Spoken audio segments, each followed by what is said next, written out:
This is Michelle Gramoglia. I am the president and CEO here at Woodland Pond. I guess coming to you live via satellite, as they used to say. I had actually decided to take the week off, or attempt to spend some time with my family, but it's kind of turned into a working, being at home. So I wanted to give you my daily update for today, or for the weekly update. Obviously, the contents, or the main point of my update today is going to be related to the memo that I issued yesterday.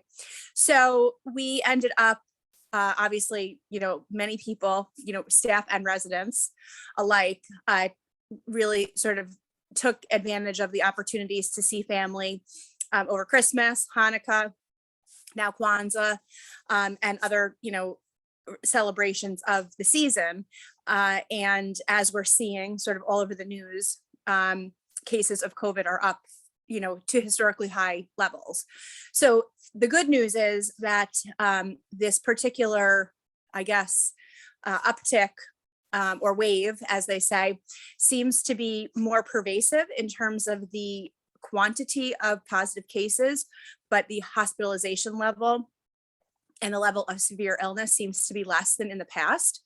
So, it really comes down to kind of to the numbers.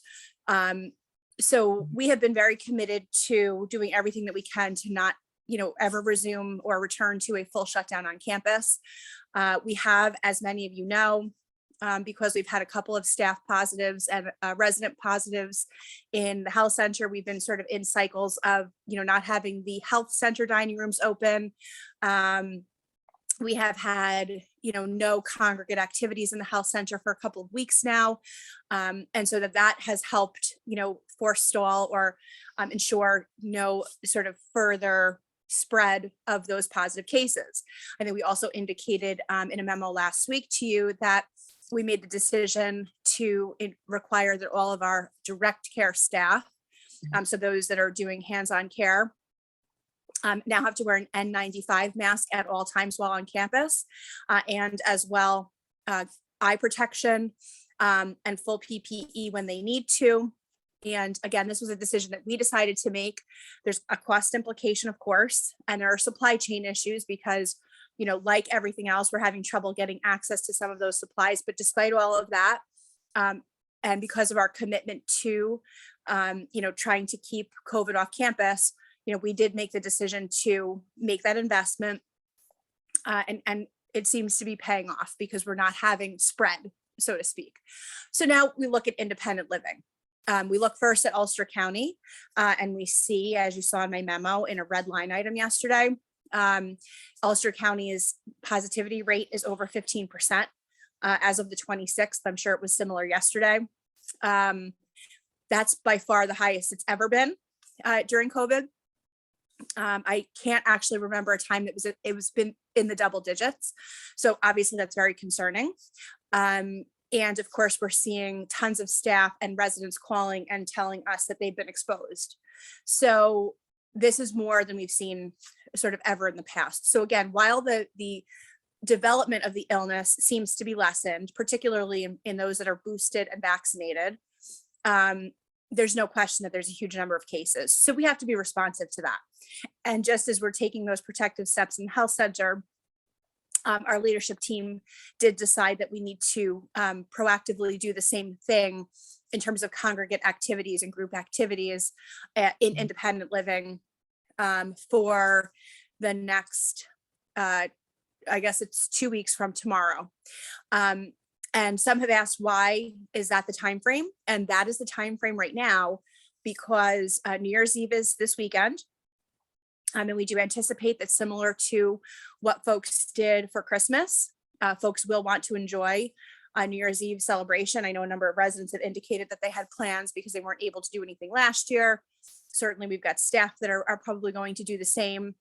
And the 12th, which is right now the date that we look to hopefully resume congregate and group activities on campus and reopen the main dining room, will be 10 days past New Year's Eve.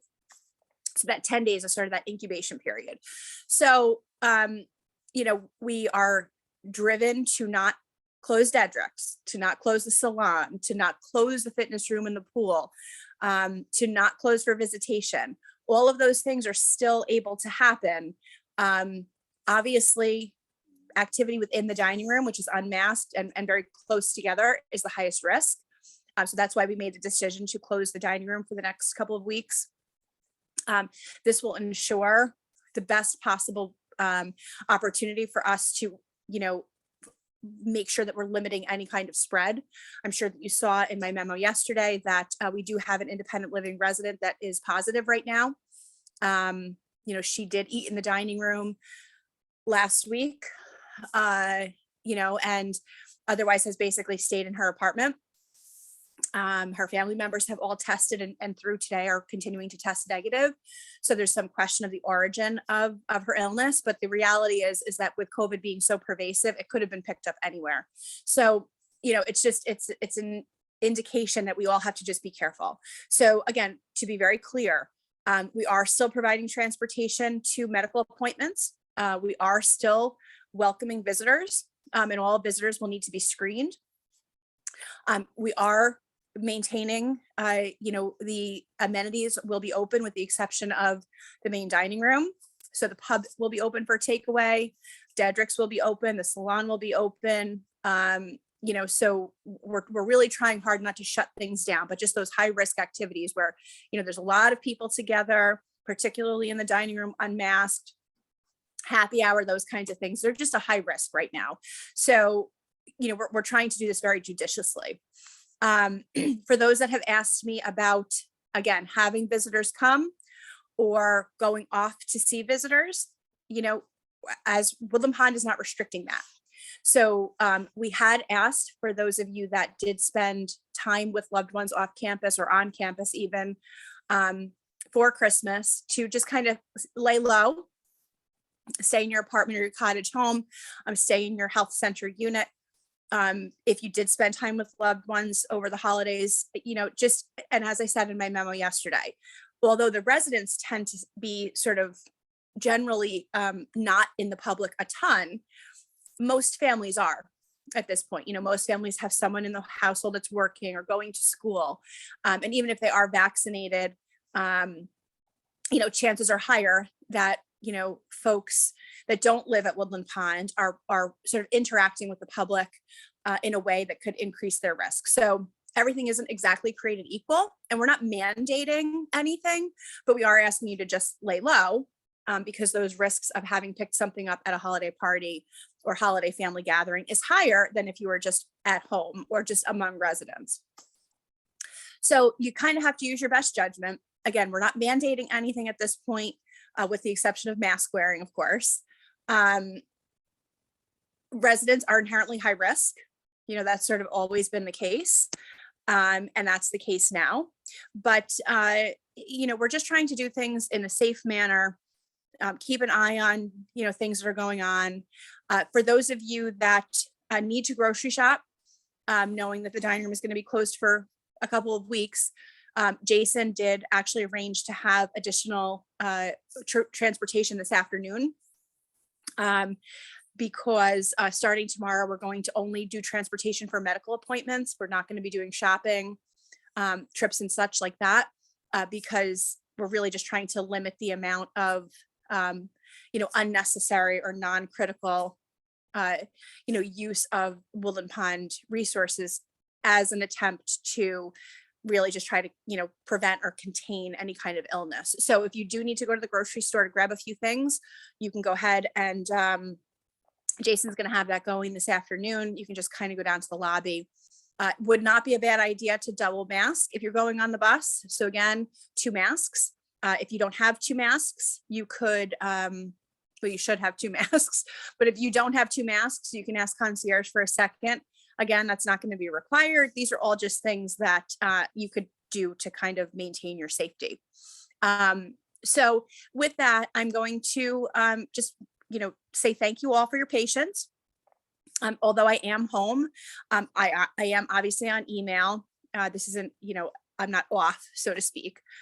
Can't be when there's this many things going on. So, go ahead and reach out to me. If I don't get back to you right away, it may just be because I'm doing something with my family or whatever the case may be. Also, I'm really trying to do a good job, and this is going to be, sort of an emphasis of mine in 2022, that we are really taking advantage of the manager on duty role that we have. So if you're calling and looking for me, if it's something that a manager on duty who is assigned each week can help you with, we're going to do that.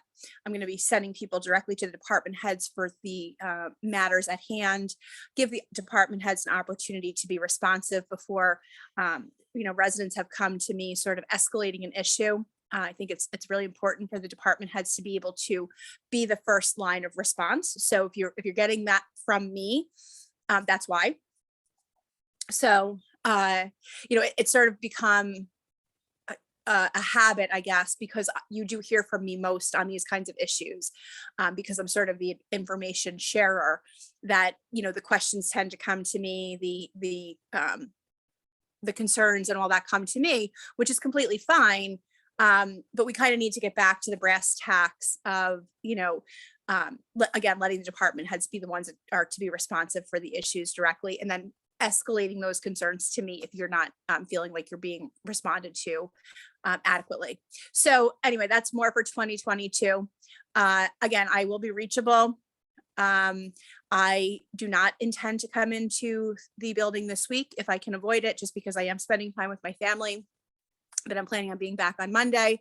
And if I don't need to send an update, you should just assume things are status quo.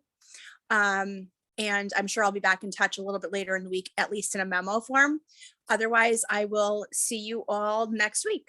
And if I don't talk to you or see you before then, I hope you have as best a New Year as you can, New Year's Eve, and look forward to 2022. Thanks.